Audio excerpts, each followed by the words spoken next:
Voltamos com Gente em Destaque aqui na TV Câmara Jacareí, a TV pública da cidade. A minha convidada hoje é a escritora Salete Granato.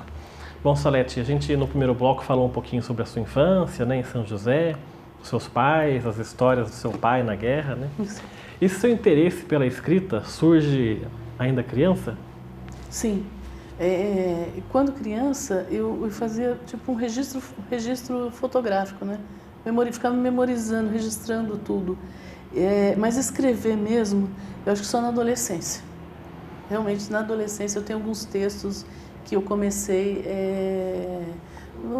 era no ginásio, né? Antigo ginásio. Eu comecei assim. Me lembro de ter feito algumas redações, mas nada. Começou na adolescência mesmo. Mas tinha esse hábito da leitura? Você costumava ler? Sim, porque na nossa época tinha que ler, né? Nós não tínhamos a internet pegar resumo, nada disso. Tinha que ler mesmo o livro, né? E trocar ideia com os colegas e tal. Então aquela coleção Vagalume todo mundo leu, né? Alguma coisa de Monteiro Lobato, algumas coisas assim a gente tinha que ler, não tinha jeito. E aí, essa transição de ter esse gosto pela escrita, mas se tornar mesmo uma escritora, como é que foi isso aí na sua vida? Como é que foi essa transição? Porque todo mundo pode escrever alguma coisa assim, mas ninguém é escritor. Mas aí quando você se torna, como é que foi isso aí? Quando é que você se deu conta?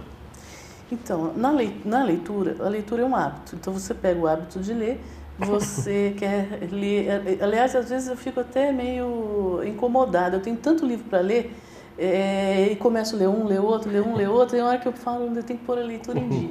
Para você escrever, você tem que ler, né? Agora, por que escrever? Escrever é uma necessidade da minha alma, do meu espírito. Eu tenho a necessidade de colocar no papel, né? Eu acho que é essa necessidade de todo escritor, tem essa necessidade. Agora, precisa coragem. É uma coisa que para escrever, você tem que ter uma certa maturidade e coragem. Porque as críticas virão, né? Você não, quando escreve um livro, ele vai para determinado leitor, né? Depende do que você está escrevendo, determinados leitores vão ler. Né? Sobre a guerra é um tipo de leitor, sobre a vilania é outro tipo de leitor, né? Os poemas, não é todo mundo. Então, e vem as críticas. E você tem que estar preparado, porque... porque você se expõe, né? Sim. Vai lançar um livro, a sua imagem está ali no livro. Está no livro. Mesmo que seja um livro de ficção, você está no livro.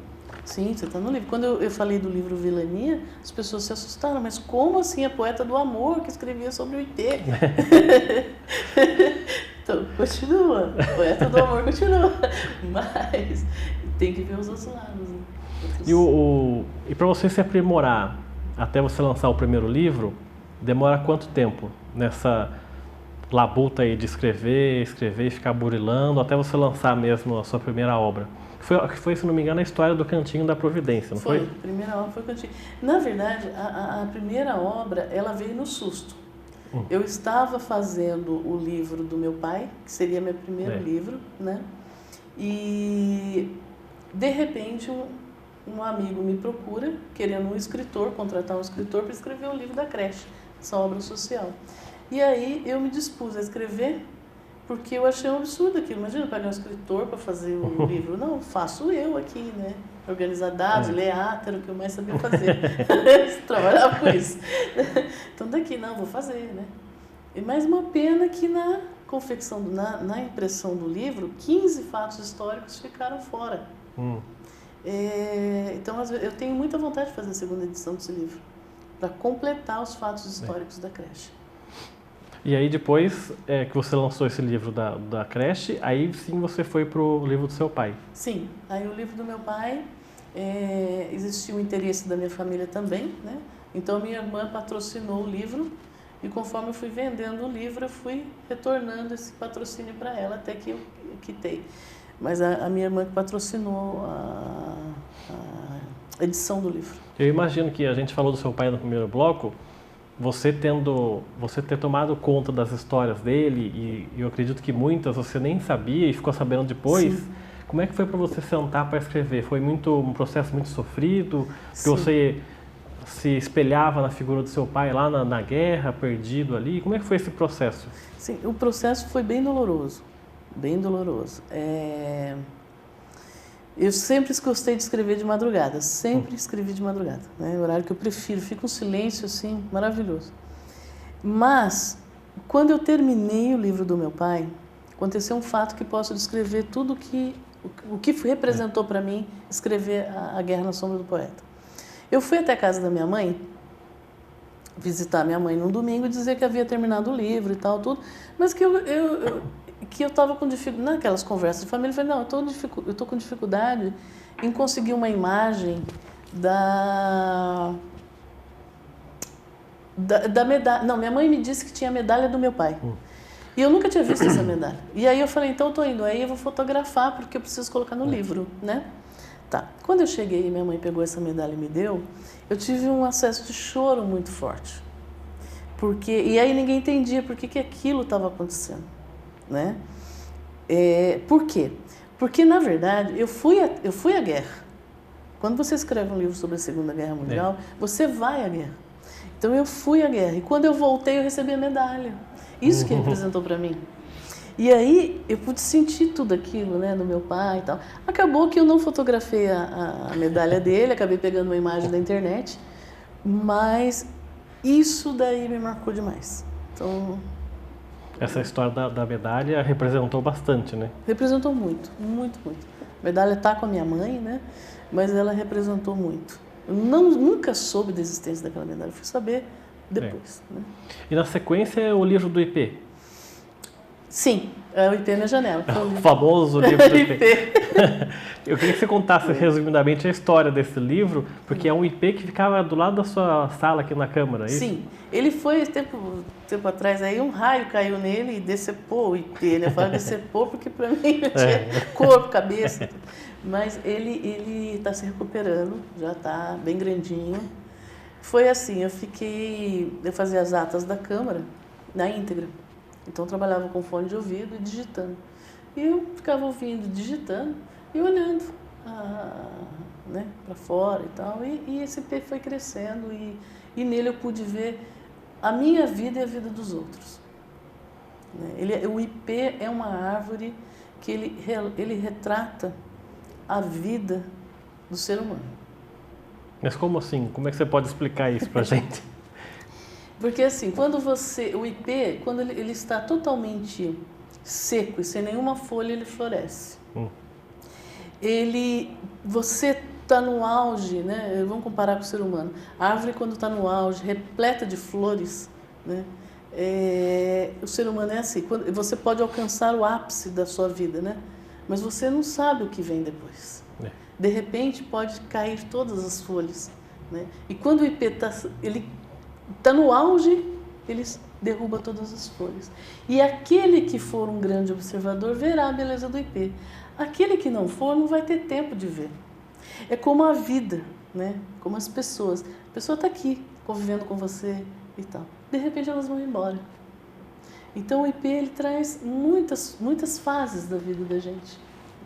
E quando ele está todo verde, todo bonito, de folhas verdes, assim, ele não floresce. Então, o IP tem muitas peculiaridades, mas o mais interessante é isso. Eu acho que a mensagem que o IP quer deixar é o seguinte: olhe para ele enquanto é tempo, enquanto ele está florido, porque senão não vai haver tempo de olhar. E quando você estiver numa dificuldade muito grande na tua vida, seja como IP, floresça. Porque se você ficar chorando, você vai ficar cheio de galhos secos. Quando, na verdade, se você reagir, você vai florescer. E esse é um livro de poesias, né? Esse é um livro de poemas que eu fiz aqui para Jacareí, foi no aniversário da cidade. Tem poemas só de Jacareí. E eu imagino que o processo para escrever um poema seja totalmente diferente de quando você vai escrever um livro narrativo, né? Um livro de memórias, como foi do seu pai. Sim. Tem mesmo essa diferença? Tem. Eu tenho algo assim, eu preciso de música, eu preciso ouvir. Às vezes o poema ele simplesmente vem.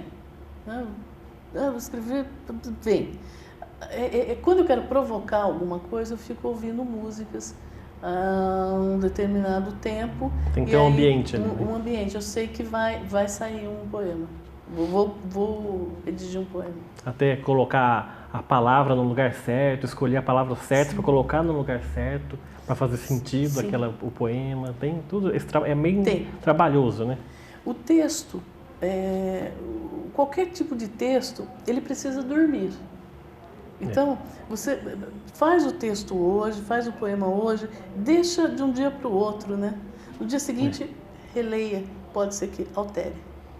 O João Cabral de Melo Neto que pegava um poema dele, guardava na gaveta e deixava 6 meses o poema lá, depois ele pegava de volta para ver se o poema ainda fazia sentido para ele, né?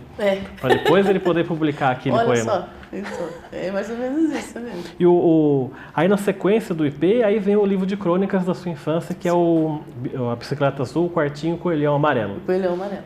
Aí nesse livro de crônicas, você pega alguns pedaços da sua infância e coloca ali no livro. Sim, as minhas aventuras. Tem alguma semelhança com o livro, aí, semelhança guardada as proporções com o livro de memórias do seu pai? Aí você vai resgatar a sua lembrança, a sua memória. Sim, tem assim, digamos que o livro do meu pai seja a primeira parte, o início do livro seja a primeira parte, onde eu retrato como que era a família e tal, né, como que a gente se reunia à mesa, tudo. Depois as minhas histórias mesmo, né, como que foi a minha infância, como eu aprontava, né, a ponto de ensinar um cachorro a subir numa árvore para ir atrás dos meus sobrinhos, né. A gente corria, fugia, brincava, corria de pega-pega e tal, depois subia na árvore, brincava com o cachorro, né, o cachorro correndo atrás. E subia na árvore e o cachorro não alcançava, só que um dia eu ensinei o cachorro a subir. Né? Você põe uma rampa, o cachorro vai, né? E eles não esperavam por isso, né? Então foi aquele susto, aquela coisa, né? Eu tive muitos problemas com bichos, né? Galinha, né? O animal galinha, a gente... o gato levava no forro de casa, um dia aquilo caiu em cima de mim. Então, umas coisas assim, tá tudo no livro, histórias interessantes. Mas você foi a filha que deu mais trabalho nesse sentido de fazer esse tipo de travessura, assim? Não, não eu acho que não. Assim, eu brincava muito. Eu brincava muito, então eu não dava trabalho. O que acontecia, naquela época a gente dava muito pé no chão, né? Então, acontecia de se machucar. Isso aí, prego que entrava no pé, né? Essas coisas de menina, né? Menino que a gente corria e brincava, não faz isso. E antes de falar do Vilania no outro bloco, nesses 4 livros que você escreveu, do Cantinho da Providência, que foi um livro, entre aspas, encomendado, né? Certo. O do seu pai, o do IP e o da sua infância, eu imagino que o mais divertido de você ter escrito foi o da sua infância. Divertido. O divertido foi o da minha infância, é verdade. Se bem que eu me diverti bastante com Vilania também. Vilania.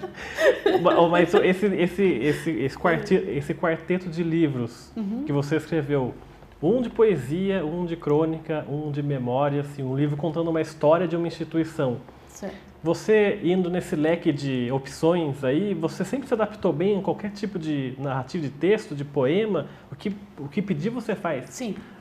Eu tenho um amigo que brinca comigo, o Felipe, ele aqui do meu serviço, ele brinca comigo, fala, Salete, parece que põe uma ficha, sai um poema, né? Então, porque algumas vezes ele presenciou, né, as pessoas, Salete, dá para fazer um poema assim e tal, né? Tem uma homenagem assim, então dá para fazer um poema. E acontece. Não, inclusive tem um poema que você escreveu, se não me engano foi para uma ex-funcionária aqui da Câmara, que foi a amiga. Sim. Você ganhou um prêmio internacional, né, com esse poema. Ele foi traduzido, né? Acho que a amiga. Isso, teve um diploma que você ganhou, né? Não foi isso? Então, eu tenho Folhas Caídas e o Dentro do Tango, que foram os 2 traduzidos. Esses 2, sim. O da Poema Amiga foi só apresentado. Foi só apresentado. Tá certo. A gente vai fazer mais um intervalo, então. Daqui a pouco a gente volta para falar do livro Vilania, aqui da Salete Granato. Até já.